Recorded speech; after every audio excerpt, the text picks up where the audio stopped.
सरकारी मुलाजिम को और दबाते हैं जो 15-16 ग्रेड का है, 4, 5, 7, 8 ग्रेड का है।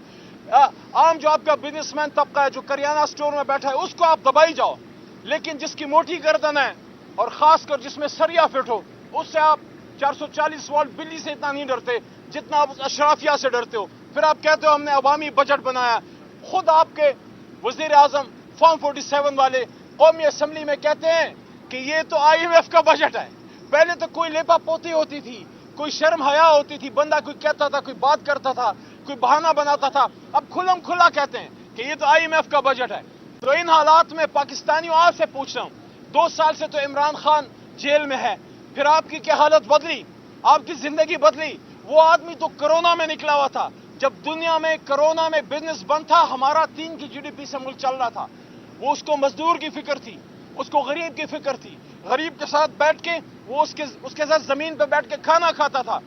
ये एक सिग्निफिकेशन होती है, ये एक मैसेज होता है कि आपका वजीर आजम आपके साथ जमीन पर बैठा हुआ है। लेकिन आज जो मैं इमरान खान साहब का एक खास मैसेज कौम को देना चाह रहा हूं, 6 जुलाई को हमारा जलसा है इस्लामाबाद में, हमारे सीनियर वकला भी मौजूद थे और आज तवील गुफ्तगू हुई।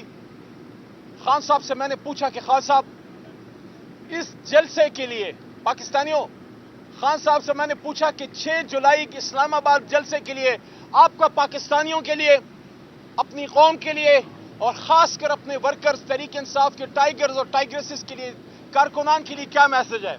खान साहब ने एक लम्हा सोचा और फिर उन्होंने कहा, अली आप उनको कहिए आजादी, आजादी, आजादी के लिए हर कीमत चुकाएंगे। और उन्होंने कहा रूल ऑफ लॉ, और फिर हुजूर नबी करीम सल्लल्लाहु अलैहि वसल्लम का हवाला दिया अपने मैसेज में कि हुजूर सल्लल्लाहु अलैहि वसल्लम ने फरमाया था कि तुमसे पहले बड़ी कौमें इसलिए तबाह हुई कि ताकतवर के लिए कानून और होता था और कमजोर के लिए और होता था।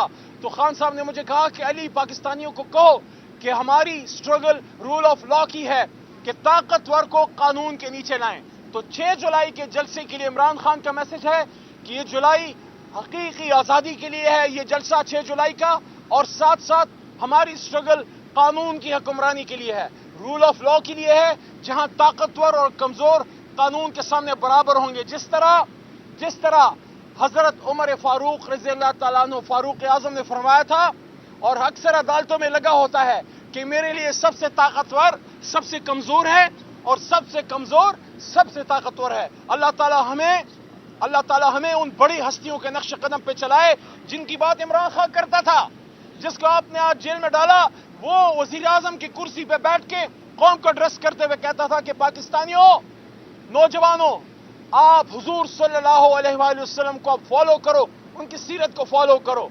और इसीलिए आज मैंने खान साहब को ये बात फिर याद दिलाई कि खान साहब, वजीर आजम हाउस में जब फॉर्म 47 के वजीर आजम शहबाज शरीफ साहब तशरीफ फरमा थे, उनकी मौजूदगी में मैंने ये बात की, आपका हवाला दिया कि इसी हॉल में अल्लाह के 100 नामों के नीचे जब उम्मत मुस्लिमा की लीडरशिप को इमरान खान ने इकट्ठा किया, तो इमरान खान साहब ने एक बात की उम्मत मुस्लिमा को कि आओ मसला फलस्तीन, मसला कश्मीर और उम्मत के मसाइल पर हम एक इस्लामिक ब्लॉक बनाएं। और उस वक्त मेरे कान खड़े हो गए कि अब ये इमरान खान को नहीं छोड़ेंगे। ये बात मैंने कौमी असेंबली में भी की और आज इमरान खान साहब को याद दिलाई तो उन्होंने थोड़ा सा तबस्सुम किया, मुस्कुराए, उनको बात याद आई। इंशाअल्लाह जल्द खान साहब हमारे बीच होंगे। हमें हौसला नहीं हारना, मुश्किलात बहुत ज्यादा हैं, लेकिन 6 जुलाई के लिए हमने निकलना है। पाकिस्तानियों, जहां भी हो, आपने इस जलसे को अगर होता है इंशाअल्लाह जो होने वाला है, आपने कामयाब बनाना है।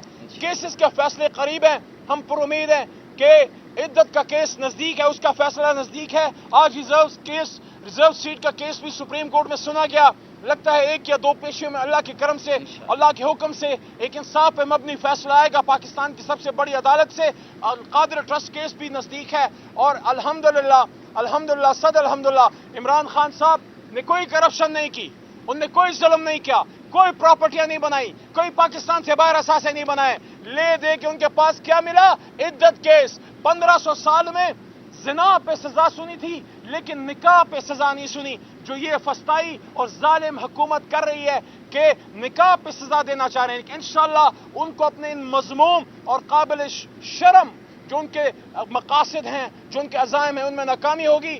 خان صاحب کا پیغام یاد رکھنا پاکستانیوں آج کا، کہ عمران خان کا پیغام ہے آزادی کا اور رول آف لا کا، کہ طاقتور کو قانون کے سامنے ہم نے برابر کرنا ہے کمزور کے، کہ عام پاکستانی اور طاقتور ترین شخص عدالت اور قانون کے سامنے ایک ہوں۔ بہت شکریہ۔ اچھا علی محمد خان صاحب یہ بتائیے گا، ایک تو کانگریس نے جو قرارداد پیش کی ہے اس کے اوپر بھی آپ کے اوپر یہ الزامات لگے کہ آپ نے لابنگ کی، اور دوسرا یہ بتائیے گا کہ پارٹی کے اندر جو اندرونی اختلافات ہیں جس کا عمران خان خود بھی اکثر تذکرہ کرتے ہیں، اور 6 جولائی کو آپ جلسہ کرنے جا رہے ہیں، تو بتائیں کہ اس جلسے سے پہلے آپ یہ اندرونی اختلافات جو ختم کریں گے۔ 2 گروپس ہیں جن کا نام لیا عمران خان نے کہ وہ 4 جولائی کو ان کو اڈیالہ جیل عمران خان نے طلب بھی کیا ہوا ہے، یہ کون کون سے گروپس ہیں اور ان کے مفادات کیا ہیں؟ بھائی جان آپ تو خود اندر تھے اور آپ کی موجودگی میں خان صاحب نے ان کا جواب خود دیا، ان کا جواب بھی آپ کو سنا دیتا ہوں کہ خان صاحب نے پہلے تو یہ کہا کہ جو ان کا کانگریس ہے اس کو آپ مینیپولیٹ نہیں کر سکتے۔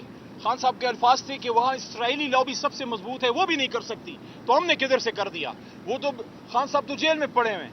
مطلب یہ ہے وہاں سے ڈیمانڈ کیا آئی ہے؟ ڈیمانڈ یہی ہے کہ جناب پاکستان میں جو الیکشن ہوا ہے اس میں بڑے پیمانے پہ دھاندلی ہوئی ہے، ٹھیک الیکشن نہیں ہوا۔ یونائٹڈ نیشن سے جو چیز آئی ہے وہ کیا ہے کہ عمران خان صاحب کے کیسز سارے جیلی کیسز ہیں۔ وہ تو پاکستان کے 3ری 4تھی جماعت کے بچے سے بھی پوچھ لیں، وہ بھی آپ کو بتا دے گا، کسی چائے والے سے دودھ والے سے پوچھ لیں، وہ بھی بتا دے گا کہ خان گناہ کیتا کوئی نہیں، جرم کیتا کوئی نہیں، ایویں پھردا پیا ہے، ایویں ان کو آپ نے جو ہے پکڑ کے اندر ڈالا ہوا ہے، کیونکہ کچھ طاقتور لوگوں کو ناراض کیا ہے خان صاحب نے۔ اور دوسرا، جہاں تک آپ کا دوسرے سوال کا تعلق ہے، دیکھیے اس کا بھی جواب خان صاحب نے خود دیا، 3 دن پہلے میں دے چکا ہوں۔ تحریک انصاف میں کوئی فارورڈ بلاک نہیں ہے، جو فارورڈ بلاک ہوگی عوام اس کو عمران خان صاحب کی محبت کی ہتھوڑی سے پارا پارا کر دیں گی، کوئی فارورڈ بلاک نہیں ہے۔ آج خان صاحب نے بات کی، انہوں نے کہا کہ دیکھو کوئی گروپ نہیں ہے، نقطہ نظر کا ایک فرق ہو سکتا ہے، ڈفرنس آف اوپینین ہو سکتا ہے، باقی تحریک انصاف میں جو کوئی فارورڈ بلاک بنائے گا وہ اپنی سیاست کا جنازہ خود ہی پڑے گا۔ سرکاری ملازم کو اور دباتے ہیں جو 15-16 گریڈ کا ہے، 4, 5, 7, 8 گریڈ کا ہے۔ عام جو آپ کا بزنس مین طبقہ ہے جو کریانہ سٹور میں بیٹھا ہے اس کو آپ دبائی جاؤ، لیکن جس کی موٹی گردن ہے اور خاص کر جس میں سریا فٹ ہو اس سے آپ 440 واٹ بلی سے اتنا نہیں ڈرتے جتنا آپ اس اشرافیہ سے ڈرتے ہو۔ پھر آپ کہتے ہو ہم نے عوامی بجٹ بنایا، خود آپ کے وزیر اعظم فارم 47 والے قومی اسمبلی میں کہتے ہیں کہ یہ تو IMF کا بجٹ ہے۔ پہلے تو کوئی لیپا پوتی ہوتی تھی، کوئی شرم حیا ہوتی تھی، بندہ کوئی کہتا تھا، کوئی بات کرتا تھا، کوئی بہانہ بناتا تھا، اب کھلم کھلا کہتے ہیں کہ یہ تو IMF کا بجٹ ہے۔ تو ان حالات میں پاکستانیوں آپ سے پوچھ رہا ہوں، 2 سال سے تو عمران خان جیل میں ہے، پھر آپ کی کیا حالت بدلی؟ آپ کی زندگی بدلی؟ وہ آدمی تو کرونا میں نکلا ہوا تھا، جب دنیا میں کرونا میں بزنس بند تھا، ہمارا 3 کی GDP سے ملک چل رہا تھا، وہ اس کو مزدور کی فکر تھی، اس کو غریب کی فکر تھی، غریب کے ساتھ بیٹھ کے وہ اس کے ساتھ زمین پہ بیٹھ کے کھانا کھاتا تھا۔ یہ ایک سگنیفیکیشن ہوتی ہے، یہ ایک میسج ہوتا ہے کہ آپ کا وزیر اعظم آپ کے ساتھ زمین پہ بیٹھا ہوا ہے۔ لیکن آج جو میں عمران خان صاحب کا ایک خاص میسج قوم کو دینا چاہ رہا ہوں، 6 جولائی کو ہمارا جلسہ ہے اسلام آباد میں، ہمارے سینئر وکلاء بھی موجود تھے اور آج طویل گفتگو ہوئی۔ خان صاحب سے میں نے پوچھا کہ خان صاحب اس جلسے کے لیے پاکستانیوں، خان صاحب سے میں نے پوچھا کہ 6 جولائی کے اسلام آباد جلسے کے لیے آپ کا پاکستانیوں کے لیے، اپنی قوم کے لیے اور خاص کر اپنے ورکرز تحریک انصاف کے ٹائیگرز اور ٹائیگریسز کے لیے، کارکنان کے لیے کیا میسج ہے؟ خان صاحب نے ایک لمحہ سوچا اور پھر انہوں نے کہا علی آپ ان کو کہیے آزادی، آزادی، آزادی کے لیے ہر قیمت چکائیں گے، اور انہوں نے کہا رول آف لا، اور پھر حضور نبی کریم صلی اللہ علیہ وآلہ وصحبہ وسلم کا حوالہ دیا اپنے میسج میں